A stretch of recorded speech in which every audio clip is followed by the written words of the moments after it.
ইসলাম বিরোধী পাশ্চাত্য বস্তুবাদী এবং নাস্তিক্যবাদী চিন্তা এবং দর্শনের ভিত্তিতেই বর্তমান পৃথিবী এই কালচার গড়ে উঠেছে, সংস্কৃতি গড়ে উঠেছে। এখান থেকে পৃথিবীকে মুক্ত করতে হবে, এখান থেকে বাংলাদেশকে মুক্ত করতে হবে।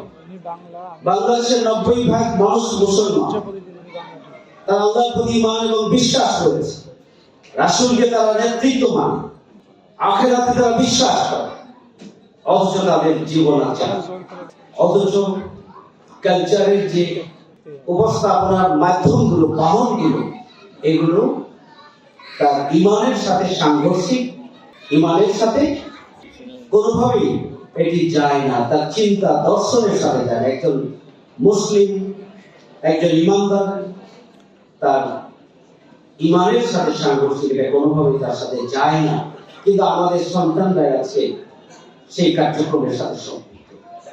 আমি অভিনন্দন জানাই অভিভাবকদেরকে যে আসলে অশ্লীলতা এবং বেহায়াপনার মাঝে আপনি আপনার সন্তানকে কেরাত, হামনাত সহ আবৃত্তি সহ আপনারা আপনাদের সন্তানকে সুরক্ষা দিয়ে তাদের জীবনকে গড়ে তোলার জন্য, তাদের মানুষকে গড়ে তোলার জন্য, তাদের মানবিক সত্তাকে গড়ে তোলার জন্য, আগামী দিনের মানুষের মতো মানুষ হওয়ার জন্য আপনারা তাদেরকে ইসলামিক কালচারাল কার্যক্রমের সাথে সম্পৃক্ত করে আপনারা তাদেরকে প্রতিযোগিতায় ফিল্ড থেকে তুলে এনে একটা মহানগরী ভিত্তিক একটা প্রতিযোগিতায় আপনার সন্তানরা এখানে এসেছে।